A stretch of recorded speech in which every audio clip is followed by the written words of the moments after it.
Hello, good morning students, सुप्रभात, जय Shri Krishna. Welcome to chemistry zone. બાળકો, આજે એક સરસ મજાના નવા ચેપ્ટરની આપણે શરૂઆત કરવા જઈ રહ્યા છીએ. આજથી પ્રારંભ થાય છે ઓર્ગેનિક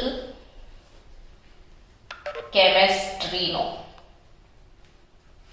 12મા ધોરણમાં બાળક આવે ને, 11મા ધોરણમાં, 10th માંથી 11th માં, તો એમાંના ઘણા બધા બાળકોને પેરેન્ટ્સ મને ક્વેશ્ચન પૂછતા હોય છે કે ઓર્ગેનિક નું શું વેટેજ છે મેડમ, ઓર્ગેનિક બહુ ભારે છે, અઘરું છે, સહેલું છે, બધા ઘણી બધી જાતના પ્રશ્નો બાળકના મનમાં હોય ઓર્ગેનિક કેમેસ્ટ્રીને લઈને.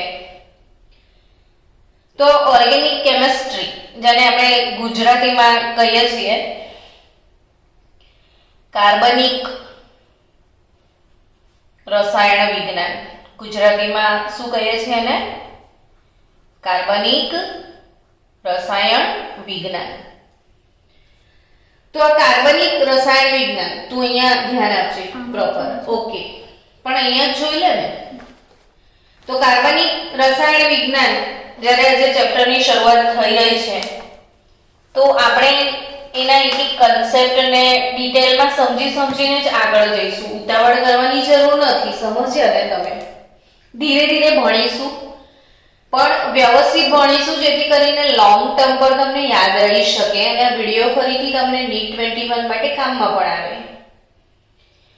બચ્ચાઓ, રસાયણ વિજ્ઞાનની જ વાત કરીએ ને પર્ટિક્યુલર, તો પ્રકરણ નંબર 1 માં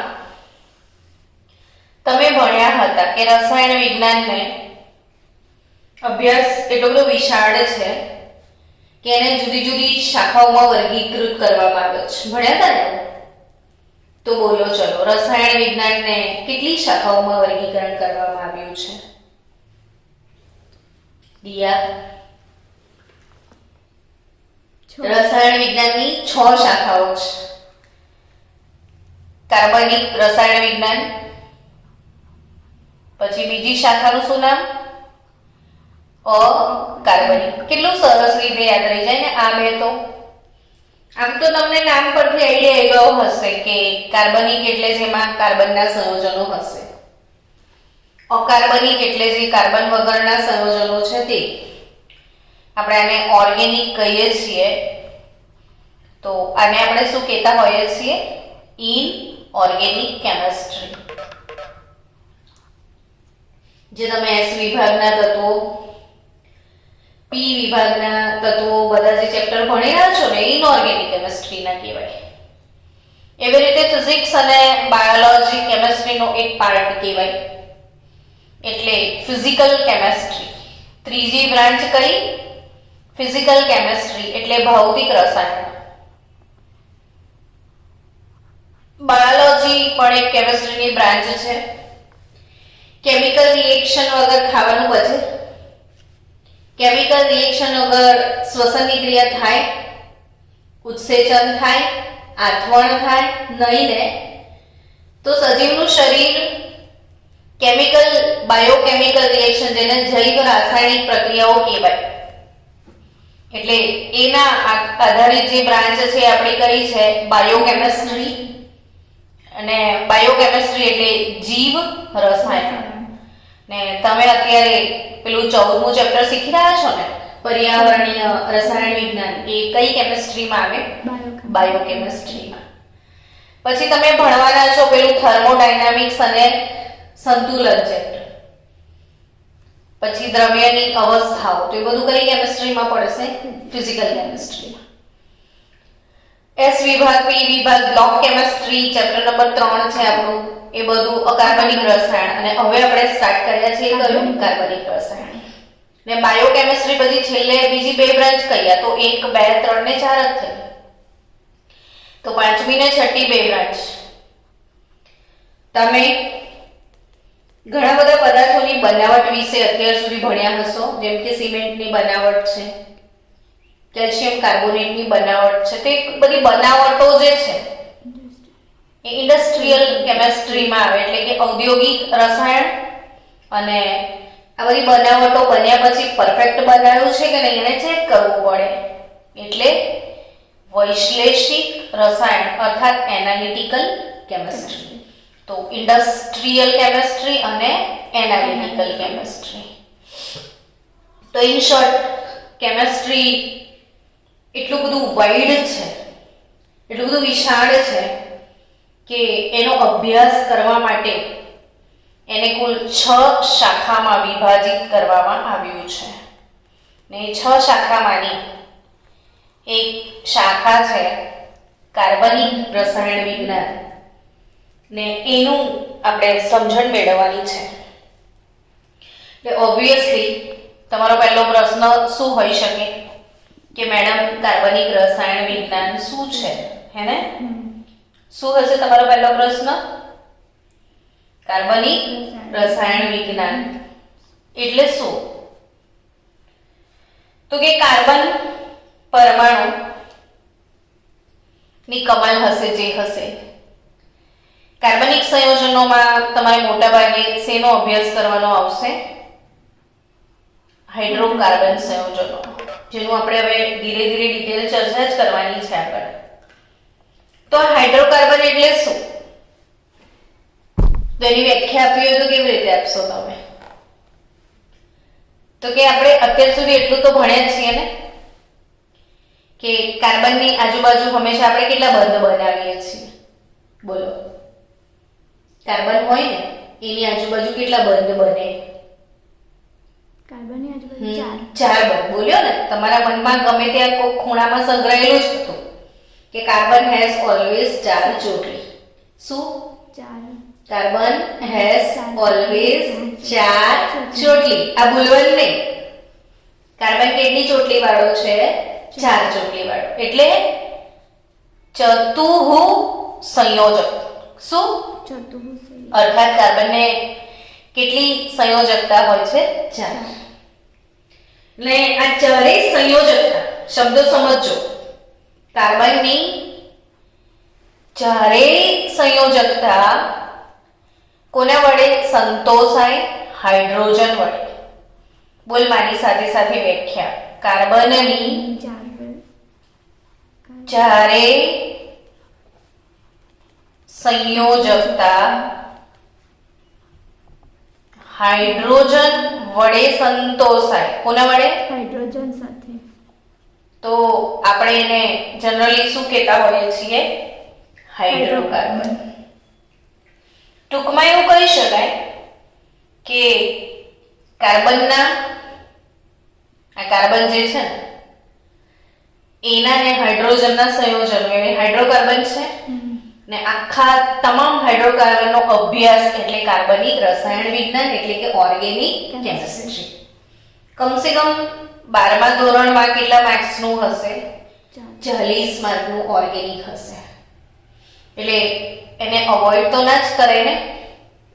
તો 12માના ઓર્ગેનિકમાં બહુ જ સારા માર્ક્સ લાવવા હોય તો એનું બેઝિક 11મા ધોરણમાં છે. તમને એબીસીડી ના આવડે, બરાબર? કે પછી ક ખ ગ ગ કક્કો નથી આવડતો તો એબીસીડી ને કક્કો બે ના આવડે તો તમને લેંગ્વેજ કોઈ દિવસ આવડે? ના આવડે ને.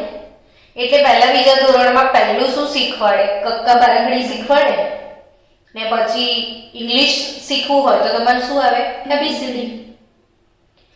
તો આ વસ્તુ પાક્કી આવડી જાય એટલે ધીરે ધીરે લેંગ્વેજ પર પકડ આવે કે નહીં? એમ 11મા ધોરણમાં તમારે આઈયુપીએસસી નામકરણ આવશે. શું આવશે?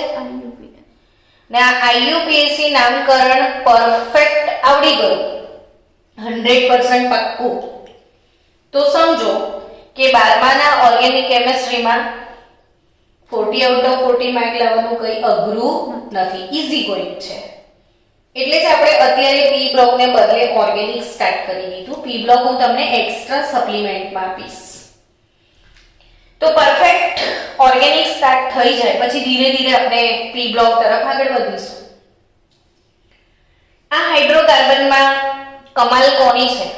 તો કે કાર્બનની. આપણે એસ વિભાગના તત્વો ચેપ્ટર ભણ્યા, એમાં એક સરસ મજાની વાત ભણ્યા હતા, વિકર્ણ સંબંધ. હે ને? કયો સંબંધ? વિકર્ણ સંબંધ. વિકર્ણ સંબંધ. વિકર્ણ સંબંધ એટલે કે જે બે તત્વોના રાસાયણિક ગુણધર્મો સરખા થાય. લિથિયમનો વિકર્ણ સંબંધ હતો કોની સાથે? મેગ્નેશિયમ સાથે. અને બેરિલિયમનો વિકર્ણ સંબંધ હતો એલ્યુમિનિયમ સાથે.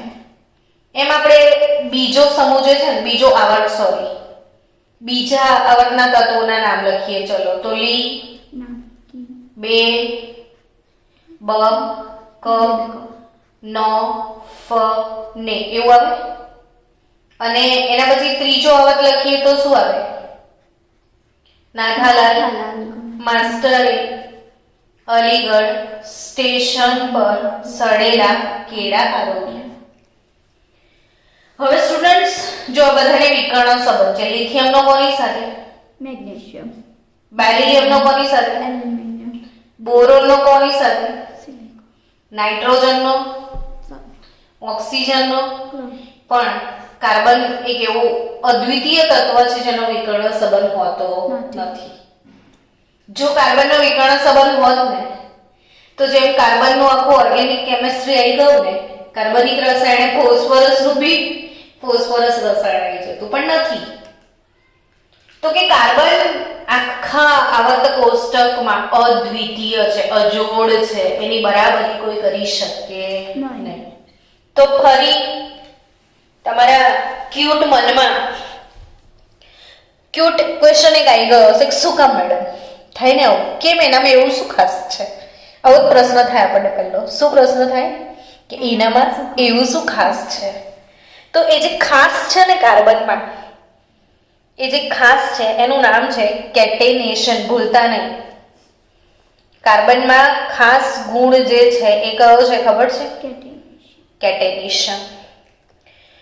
એટલે ફરીથી તમારું ક્યુટ મન વિચારોના વંટોળે ચડ્યું છે. પાછું આ શું એ સમજાવો, હે ને? તો કેટેનેશન એટલે શું બાળકો? કે કાર્બન અન્ય ઘણા બધા કાર્બન સાથે જોડાઈને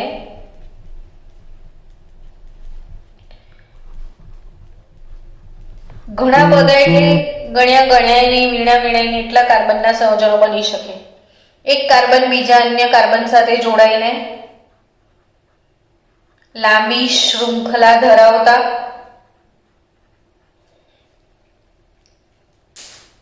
કે પછી ચક્રીય સંયોજનો બનાવી શકે. ફોર એક્ઝામ્પલ, જો કે આ કાર્બન પરમાણુ છે, બરાબર? તો આ કાર્બન બીજા અન્ય કાર્બન સાથે, કેટલા બી કાર્બન સાથે તમારે જેમ ઈચ્છા હોય તેમ તમે એને જોડી શકો છો. જેટલી ઈચ્છા હોય એટલા કાર્બન એકબીજા સાથે જોડીને જઈથી ચોંટાડવા હોય ત્યાંથી ચોંટાડીને લાંબા ઘણા બધા કાર્બન ધરાવતા માળખા બનાવો. લાંબા શૃંખલાઓ બી બનાવી શકો, અથવા એક ચક્ર બનાવે ને તો આવા ચક્રો પણ એકબીજા સાથે તમે જોડી શકો છો. છે ને કમાલની વાત? આ કેટેનેશનનો ગુણધર્મ. તેનું કારણ શું હશે? અરે કાર્બન તો એક કાર્બન સાથે એક બંધ તો બનાવે, કાર્બન બીજા કાર્બન સાથે દ્વિબંધ બી બનાવી શકે. અરે કાર્બન તો ત્રિબંધ પણ બનાવે. Carbon not only carbon, oxygen સાથે પણ ડબલ, ટ્રિપલ, સિંગલ બોન્ડ બનાવે. કાર્બન નાઇટ્રોજન સાથે પણ સિંગલ, ડબલ, ટ્રિપલ બોન્ડ બનાવી શકે છે ને? અજીબ, કોઈને ના નહીં પડતો. બહુ જ ડયો સ્વભાવ છે કાર્બનનો. મારા જેવો છે, એકદમ મારા જેવો છે કાર્બન. સરળ સ્વભાવનું વ્યક્તિત્વ છે એનું, કે ભાઈ સીધો સાદો માણસ. એક કાર્બન અન્ય ઘણા બધા કાર્બનને લઈને એની ઈચ્છા હોય એવા સંયોજનો બનાવે, ચક્ર બનાવે. એ ગુણધર્મને શું કહેવાય? કેટેનેશન. તમને પ્રશ્ન થાય કે કેમ ખાલી કાર્બનમાં જ કેટેનેશન છે ને બીજા કાર્બન કાર્બન સિવાયના અન્ય તત્વો છે ને ઓક્સિજન નાઇટ્રોજન સાથે પણ ડબલ બોન્ડ ટ્રિપલ બોન્ડ બનાવી શકે છે. એનું કારણ કે આ બંધ જે છે બરાબર, આ બંધને કેટલો બધો ભાર ઝીલ્યો જુઓ, આ બંધ પર કેટલું બધું ચોંટ્યું છે. એનો મતલબ એમ કે આ બંધ મજબૂત હશે. કેવો બંધ હશે? મજબૂત. એટલે કેટેનેશનનું મૂળ કારણ શું છે કે આ જે કાર્બન કાર્બન બંધ ઉર્જા, એટલે પાછું તમારા માટે નવો કન્સેપ્ટ આવ્યો. બંધ ઉર્જા એટલે શું? યાદ કરીને કહો વ્યાખ્યા. બંધ ઉર્જા એટલે શું? ऐसा कैसे? બંધને તોડવા માટે હા બંને તોડવા. આપવી પડતી ઉર્જા છે ને. ક્યુટી વ્યાખ્યા બોલો તો એકવાર ફરી. બંને તોડવા માટે આપવી પડતી. હવે તો ભૂલ નહીં પડે ને દિયા, તને ફરી પૂછીશ. કોને બંધ ઉર્જા કહીશું? બંધને તોડવા માટે આપવી પડતી ઉર્જાને શું કહેવાય? બંધ ઉર્જા કહેવાય. હવે આની બંધની ઉર્જા યાદ રાખજો. હા, આ પણ પ્રશ્ન યાદ રાખવાનો છે કે જે કાર્બન કાર્બન બંધ ઉર્જા છે ને 348 કિલો જૂલ પર મોલ છે. કેટલી છે? 348. મનમાં મેમરાઇઝ કરી લો. કાર્બન ને કાર્બન વચ્ચેની બંધ ઉર્જા કેટલી છે? 348. એનો મતલબ એ કે બહુ વધારે છે, જલ્દી આ બંધ તૂટે નહીં. એનો મતલબ કે બંધ મજબૂત છે. મેં મજબૂત છે તો આટલો બધો ભાર સહન કરી શકે છે. એટલે આ જે પણ કાર્બનમાં કેટેનેશનનું કારણ છે, કાર્બન કાર્બન બંધ જે છે એની મજબૂતાઈ છે. એની બંધન ઉર્જા કેટલી છે? બોલો ચલો યાદ કરીને. કાર્બન કાર્બન બંધની બંધન ઉર્જા કેટલી છે? બોલો.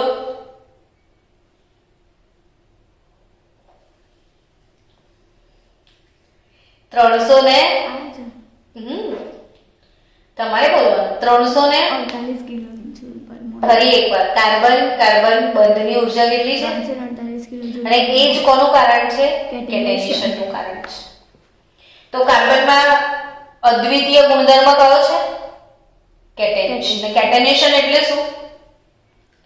તો કે કાર્બન અન્ય ઘણા બંધ તેના જેવા જ અન્ય પરમાણુ સાથે જોડાઈને લાંબી શૃંખલા સહસંયોજક બંધ વડે જોડાઈને લાંબી શૃંખલા કે પછી લાંબા લાંબા ચક્રીય સંયોજનો બનાવી શકે છે. ને કાર્બનના આ અદ્વિતીય ગુણધર્મને શું કહેવાય છે? Catenation. Carbon hydrogen oxygen nitrogen sulphur phosphorus halogen શું કીધું મેં? ચોન્સ પી. ચોન્સ પી એવું કીધું ને મેં. ચોન્સ પી શું? અત્યારે જાપી એમ નહીં કહેવાનું. શું કહેવાનું? ચોન્સ પી. હેલો ચોન્સ પી. હેલો એટલે ખબર? Halogen x. Carbon halogen carbon hydrogen oxygen nitrogen sulphur ને ફોસ્ફરસ પરમાણુઓ સાથે સહસંયોજક બંધ દ્વારા ઘણા બધા સંયોજનો બનાવે છે. અને રસાયણ વિજ્ઞાનની જે શાખામાં રસાયણ વિજ્ઞાનની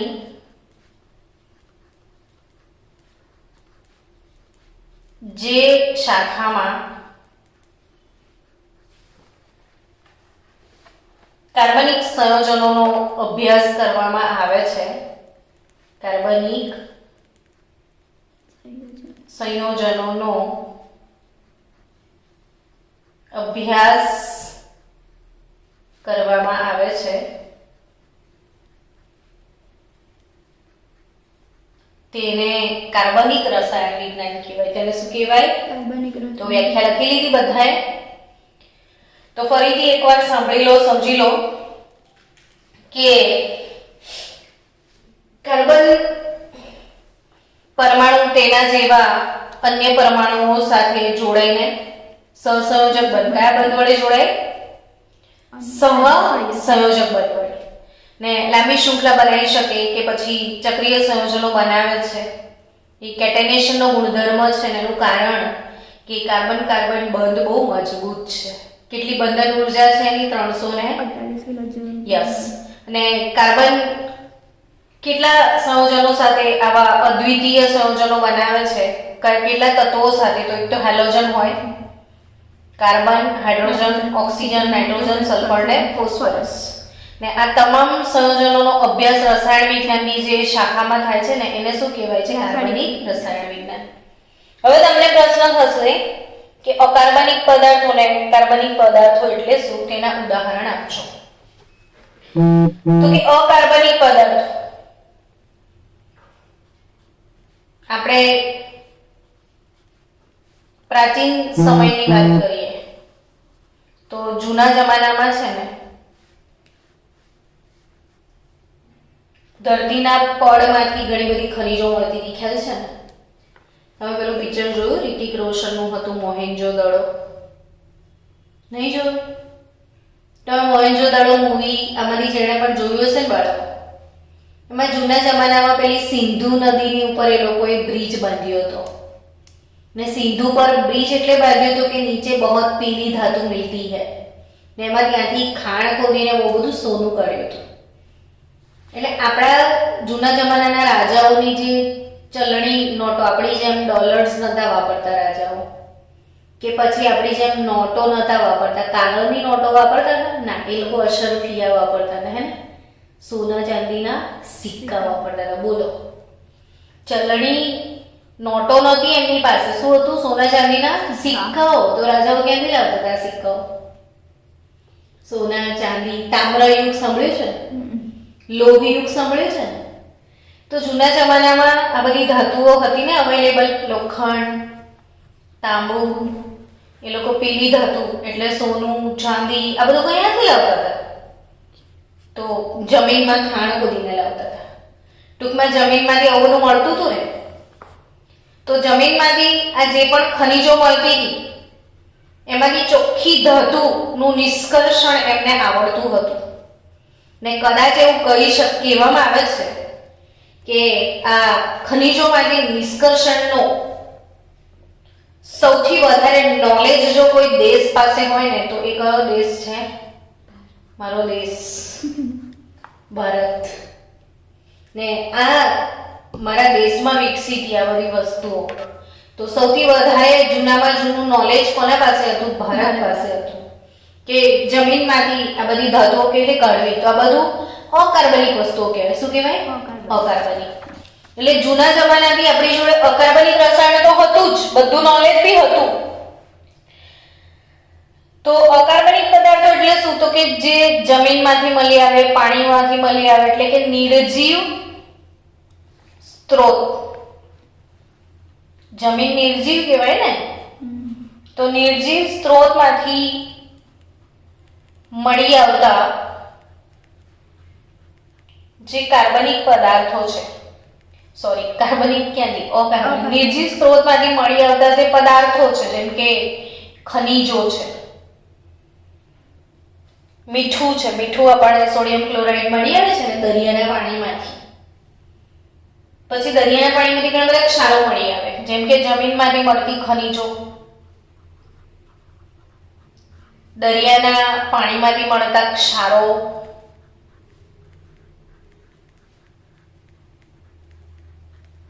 જેમ કે તમે ઉદાહરણ તરીકે એવું કહી શકો કે મીઠું NaCl કહેવાય. એવી રીતે કેટલા બધા magnesium sulphate, magnesium chloride, sodium sulphate, અદદ ક્ષારો દરિયાના પાણીમાંથી મળે. તો એ બધા નિર્જીવ સ્ત્રોતમાંથી મળી આવતા પદાર્થો છે. એમાંથી મળી આવતા પદાર્થો છે નિર્જીવ સ્ત્રોતમાંથી મળી આવતા પદાર્થો છે. અને જે નિર્જીવ સ્ત્રોતમાંથી મળી આવે ને બાળકો, એવા પદાર્થોને શું કહેવામાં આવે છે? અકાર્બનિક પદાર્થો. જેમ કે કાર્બનના બી અકાર્બનિક પદાર્થો હોય. નવાઈ લાગે ને? તમે એવું સાંભળ્યું કાર્બનના અકાર્બનિક પદાર્થો? તો જે કાર્બન ડાયોક્સાઇડ ગેસ છે, કાર્બન મોનોક્સાઇડ ગેસ છે, હાઇડ્રોજન સાયનાઇડ, આમાં બી ભલે કાર્બન છે છતાં કાર્બોનેટ ખનિજો છે. આ બધામાં ભલે કાર્બન છે, કાર્બન હોવા છતાં પણ આ પદાર્થો કેવા કહેવાય? અકાર્બનિક પદાર્થો. બહુ સરસ મજાનું સમજવા જેવું વસ્તુ છે કે કાર્બન હોવા છતાં પણ કેવા પદાર્થો કહેવાય? અકાર્બનિક કહેવાય, ભલે કાર્બન છે. તો પછી અકાર્બનિકની વ્યાખ્યા આવડી ગઈ? લખી નોટમાં. શું લખ્યું? નિર્જીવ સ્ત્રોતમાંથી મળી આવતા પદાર્થ. જેમ કે જમીનમાંથી શું મળી આવે છે? ખનિજો. દરિયાના પાણીમાંથી શું મળી આવે? ક્ષાર.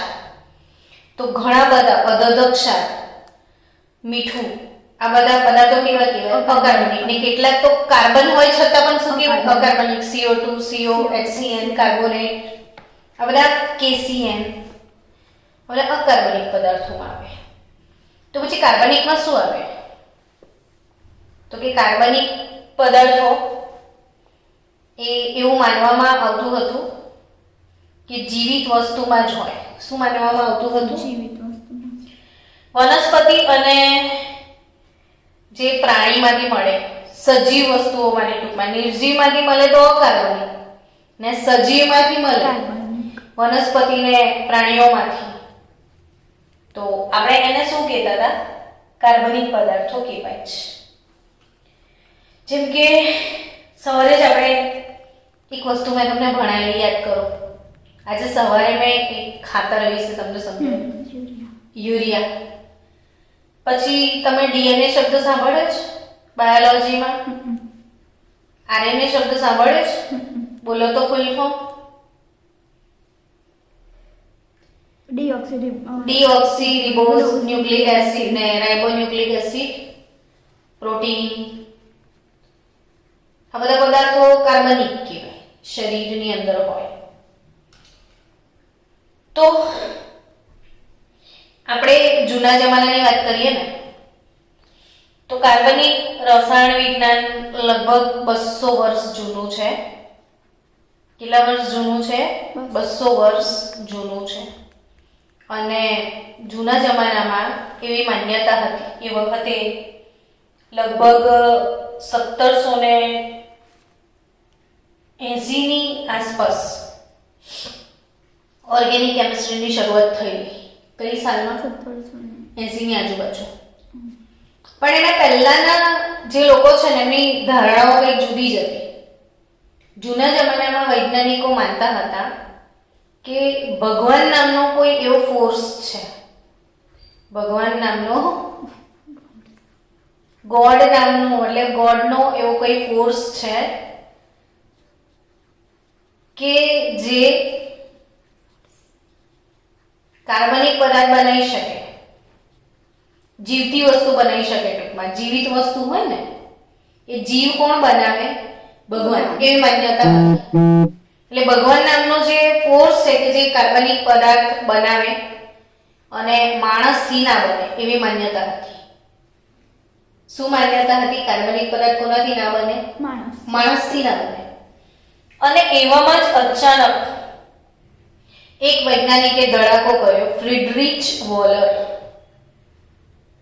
શું નામ આપ્યું મેં તમને? ફ્રીડરિચ વોલર. 1828. તો ફ્રીડરિચ વોલર, આપણે જેવું કીધું કે ભગવાન નામનો ફોર્સ છે કે જે કાર્બનિક પદાર્થ બનાવે, આપણાથી ના બને, એ માન્યતા સ્વીડનના રસાયણ શાસ્ત્રીએ આપી હતી. ને સ્વીડનના રસાયણ શાસ્ત્રી બર્ઝેલિયસે આવું સૂચવ્યું હતું. કોણે સૂચવ્યું હતું? સ્વીડનના. Everything is okay here? Okay. સ્વીડનના સાયન્ટિસ્ટ કોણ હતા? બર્ઝેલિયસ. મેસેજ ચાલુ રાખવાના છે.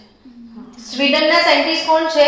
બર્ઝેલિયસ. ને કોઈ કોલ આવે તો જોજે. હા, આજે તો સ્વીડનના વૈજ્ઞાનિક બર્ઝેલિયસ જે છે એમણે શીખવાડેલું કે ભગવાન નામનો કોઈ એવો ફોર્સ છે, જૈવ શક્તિ છે. ટૂંકમાં ભગવાન નામનો ફોર્સ એટલે આપણી ભાષામાં શું કહેવાય? એવી કોઈ કુદરતી જૈવ શક્તિ છે કે જે આ ટાઈપનું ઓર્ગેનિક વસ્તુ બનાવી શકે. ને આપણી જો તમને ખબર છે તમારા શરીરમાં એક વસ્તુ એવી છે કે તમને બધું બજારમાં તૈયાર મળી જાય, પણ એ વસ્તુ બજારમાં તૈયાર ના મળે. લોહી મળે બજારમાં તૈયાર? લોહી કોઈ વ્યક્તિનું લઈને જ કોઈકમાં ચડાવવું પડે ને. કોઈ ફેક્ટરી છે કે જે લોહી બનાવી દે? બને લોહી? તો લોહી એ ભગવાન નામનો કોઈ ફોર્સ જ બનાવે છે, જૈવ શક્તિ જ બનાવે છે. તમારા શરીરની અંદર જે જીવતા મસલ્સ છે ને, છે કોઈ માણસની તાકાત કે મસલ્સ બનાવે? આપણી તાકાત જ નથી આ બધું. કાશ એવું હોત ને તો આપણે બીજું હૃદય ના બનાવ્યું હોત ફેક્ટરીમાં, ને જેને હૃદય હાર્ટ એટેક આવે પેલું જૂનું હૃદય કાઢીને નવું હૃદય નાખી દો. એટલે કોઈનો હાથ કપાઈ જાય તો નવો હાથ ત્યાં ચોંટાડી દેવાનો. બટ એ બધું આપણાથી પોસિબલ નથી. એ જૈવ શક્તિ જ કરે. એવું કોણે શીખવાડેલું? બર્ઝેલી. એટલે એમને એવું જ હતું જૂના જમાનામાં કે ઓર્ગેનિક કેમિસ્ટ્રી આપણાથી ના બને, ઓર્ગેનિક પદાર્થો આપણાથી ના બને. પણ વાસ્તવમાં ધડાકો કોણે કર્યો? વોલર, ફ્રીડરિચ વોલર. શું નામ છે આખું નામ? ફ્રીડરિચ વોલર. ને ફ્રીડરિચ વોલર જર્મન રસાયણ વિજ્ઞાની હતા ને એમણે સૌથી પહેલા આ બર્જેલિયસની ધારણાનો અસ્વીકાર કર્યો અને કાર્બનિક પદાર્થ બનાવી કાઢ્યો. તો હવે તમારે યાદ રાખવું પડે ને કે વોલરે કયો કાર્બનિક પદાર્થ બનાવેલો? Yes or not? યસ. તો વોલરે કયો પદાર્થ બનાવેલો એ 100% તમારે યાદ રાખવું પડે. તો ફ્રીડરિચ વોલરે જે પદાર્થ બનાવ્યો છે એ કયો પદાર્થ બનાવ્યો છે? યુરિયા. શું બનાવ્યું છે ફ્રીડરિચ વોલરે? યુરિયા નામનો પદાર્થ બનાવ્યો. મેં તમને આજે સવારે જ વાત કરી હતી ને કે યુરિયા તમને આવડવું જોઈશે. ચલો તમને આખું ઇક્વેશન બાય હાર્ટ કરી લો હમણાં બેસ્યા જ. NH4 એટલે એમોનિયમ, એટલું ખબર હશે ને તમને? ને CNO એટલે સાયનેટ. હવે તો રસાયણ વિજ્ઞાનમાં એન્ટ્રી લીધી છે તો આ બધા તું મોડે કરતું જ જવાનું. એમોનિયમ સાયનેટ. શું લખ્યું છે? એમોનિયમ સાયનેટ. ને એમોનિયમ સાયનેટને હું ગરમ કરી દઉં તો બસ એનું એ જ ગોળ ગોળ ફરક છે. પુનઃ વિન્યાસ કહેવાય. ગોઠવણી બદલાય ને એને શું કહેવાય? પુનઃ વિન્યાસ પ્રક્રિયા થાય. ને પુનઃ વિન્યાસ એટલે વસ્તુઓની આ જેટલું છે એટલું જ અહીંયા મળશે, પણ NH2CO NH2 હાઇડ્રોજન ને ઓક્સિજનની પોઝિશન બદલાઈ ગઈ. C જોડે આ O અંદર જતો રહ્યો, N અહીંયા આવી ગયો, અહીંથી 2H2 અહીંયા NH2CO NH2. હવે હું ઊંઘવાની ઉઠાડીને પૂછું તો બી યુરિયાનું ફોર્મ્યુલા બોલજો. આપણને 12મા ધોરણના ઓર્ગેનિક કેમિસ્ટ્રીમાં દરેક જગ્યાએ દરેક ચેપ્ટરમાં યુરિયાની જરૂરત પડશે. એટલે તમારા માટે યુરિયા હાઇલાઇટર પદાર્થ કહેવાય જે બાય હાર્ટ કરી નાખવાનો. શું ફોર્મ્યુલા છે યુરિયાનો? NH2CO. એનો આણ્વીય દળ 60 ગ્રામ પ્રતિ મોલ છે. ને આ એમોનિયમ સાયનેટમાંથી યુરિયા બનાવેલો સૌપ્રથમ ફ્રીડરિચ વોલરે અને બર્ઝેલિયસની અભિધારણાનો એમણે ભયંકર ખરાબ રીતે અસ્વીકાર કર્યો. ને બર્ઝેલિયસ અંકલે કીધું કે બસ બહુ થયું, હવે અમે બનાવી નાખશું. અને બનાવ્યું. અને ખરેખર એના પછી કોલ્બે. કોણ? કોલ્બે એ એસિટિક એસિડનું સંશ્લેષણ કર્યું હતું. આ એસિટિક એસિડ પણ તમારા જીવનમાં વણાઈ જવું જોઈએ કે acetic acid, yes, my favourite compound. રોજના 100 વખત એના સંસ્મરણો કરવા પડશે કે જ્યાં હોય ત્યાં આવશે એસિટિક એસિડ. CH3COOH. કોઈ પૂછે ને એસિટિક એસિડ તો નામ આપી દેજો સટાકા બને. શું? CH3COOH. પેલું અમિતાભ બચ્ચનની યાદ આવે છે ને કે ગુજરાત નહીં દેખા તો ક્યાં દેખા, કે કચ્છ નહીં દેખા તો ક્યાં દેખા. રણોત્સવ. कच्छ नहीं देखा, गुजरात में आए और क्या नहीं देखा? कच्छ नहीं देखा तो क्या देखा? वैसे ही कि भाई आप केमिस्ट्री पढ़ते हो और आपको एसिटिक एसिड नहीं पता तो जाओ जाके एसिटिक एसिड में ही डूब मरो और किसी में मत डूबो. समझे? व्हाटएवर. चलो શું ભણી રહ્યા હતા? કોલ્બે. કોલ્બે શેનું સંશ્લેષણ કર્યું? એસિટિક એસિડનું સંશ્લેષણ કર્યું. અને બર્થલોટ, મકાઈનો લોટ નથી ભૈયા, શેનો લોટ છે? બર્થલોટ. હમણાં જ જન્મ્યો છે પાયલોટ, પછી નવું નજરાણું બર્થલોટ. ને બર્થલોટ અંકલે શેનું સંશ્લેષણ કર્યું હતું? મિથેનનું. અને પછી કાર્બનિક સંયોજનોને લેબમાં ધમાધમ બનાવવાના ચાલू कर દીધા. જેવું फ्रिडरिच वालर कीधु कि अपने से बनता है फिर तो इतने सारे बना दिए कि पूरी एक केमिस्ट्री आ गई, ऑर्गेनिक केमिस्ट्री. એટલે તમને બહુ ગુસ્સો આવે ઓર્ગેનિક કેમિસ્ટ્રી પર તો તમારે કોને જઈને પકડવાનો? પેલા વોલરને. કેમ કે તમને પરેશાન કોણે કર્યા? વોલરે. એણે ના બનાવ્યો હોત તો આ બધા ટ્રાય નહોતા કરવાના. એટલે આ બધાએ પછી બનાવ્યું અને એમાં તમારું લેવાઈ ગયું નહીં. એનીવે, કાર્બનિક સંયોજનોમાં તો જટિલ અણુઓ હોય, ડીએનએ હોય, આરએનએ હોય, જે આપણું રુધિર, માંસપેશી, ત્વચા આ બધા સંયોજનો બનાવે. કપડાં, બળતણ, પોલિમર, રંગકો, દવાઓ. તમારા ઘરમાં તમને એવું કહેવામાં આવે, ટાસ્ક આપવામાં આવ્યો કે આજે એક કાગળને પેન લઈ ને તમારા ડે ટુ ડે લાઈફમાં, ઘરની લાઈફમાં તમે સવારથી સાંજ સુધીમાં કયા કાર્બનિક પદાર્થો વાપરો છો એનું લિસ્ટ બનાવો એમ કોઈ તમને કહે તો લિસ્ટમાં પહેલું નામ તો તમારે પોતાનું લખી દેવાનું. તમે આખા શેના બનેલા છો? કાર્બનિક પદાર્થ. એટલે શરૂઆત ક્યાંથી કરવાની? આપણાથી. તમારા નામથી જ કરવાની. એટલે હું પોતે કાર્બનિક પદાર્થ, આપણે ઝાડ પત્તી જોઈ તમે તો એ વનસ્પતિમાંથી મળે ને. ખાંડ C12H22O11 સુક્રોઝ. પછી તમે જે પહેર્યા છે કપડાં એ રેસાઓમાંથી બને. તમારા વાળ પણ કાર્બનિક પદાર્થ કહેવાય, રેસા છે પ્રોટીનના. રોટી કપડા ઓર મકાન. રોટી કપડા મકાન વોટ એવર. તમે તમારી આજુબાજુ કંઈ બી જુઓ, ગાદલા જુઓ, પલંગ તો લાકડાનો હોય, ઓઢવાની પાથરવાની ચાદરો, આ તે, એટલે કપડાં બધા જ આવી ગયા તમામ પ્રકાર. ચાખંડ બી આવી ગયો. તો દૂધ તો ભેંસ જ આપે છે તો એ કાર્બનિક પદાર્થ જ થયું ને. તો એ તમે ચા બનાવશો ઘરમાં તો એલપીજી ના ગેસ પર બનાવશો તો લિક્વિફાઈડ પેટ્રોલિયમ ગેસ કાર્બનિક પદાર્થ થયો. તો એ તમને સવારથી સાંજ સુધીમાં તમારા ઘરમાં જે રંગ લગાડેલો હોય ને, પેઇન્ટ જે કર્યો એ પણ કાર્બનિક પદાર્થ. અચ્છા, તમને ડાયરિયા થઈ ગયા, તમે બજારથી ગોળી લાયા કે કોરોના થયો હોય ને હાઇડ્રોક્સીક્લોરોક્વિન બી લીધી હોય કે કઈ બી દવા માર્કેટથી લાય, કાર્બનિક પદાર્થ જ છે. એટલે તમે સવારથી સાંજ સુધી જે કંઈ પણ યુઝ કરો ને એમાં મીઠું ખાવ છો ને, દાળ ભાતમાં મીઠું નાખશો, મીઠું વગર, બાકી બધું કાર્બનિક. દાળ ભાત પણ કેવા કહેવાય? કાર્બનિક. કેમ કે શેમાંથી મળે દાળ ભાત? તપેલીમાંથી, તાવડીમાંથી એવું ના કહેતા, વનસ્પતિમાંથી. દાળ ભાત શેમાંથી મળે? વનસ્પતિમાંથી. તપેલી તાવડીમાંથી કોઈ એવા છો તમે લોકો તો. એનીવે બાળકો, તો હવે આપણે આગળ વધીશું. આજે જસ્ટ ઇન્ફોર્મેટિવ લેક્ચર હતું કે કાર્બનિક પદાર્થો શું છે એની આપણે ચેપ્ટર એન્ટ્રી લીધી ને એમાં સમજ્યા કે આ બધું ઇમ્પોર્ટન્ટ વાત, ચેપ્ટરની પ્રસ્તાવના. આપણે ખરેખર કયું ચેપ્ટર સ્ટાર્ટ કર્યું? 12મું ચેપ્ટર. અને આવતીકાલે આપણી ટેક્સ્ટબુકનો ટોપિક હશે 12.2.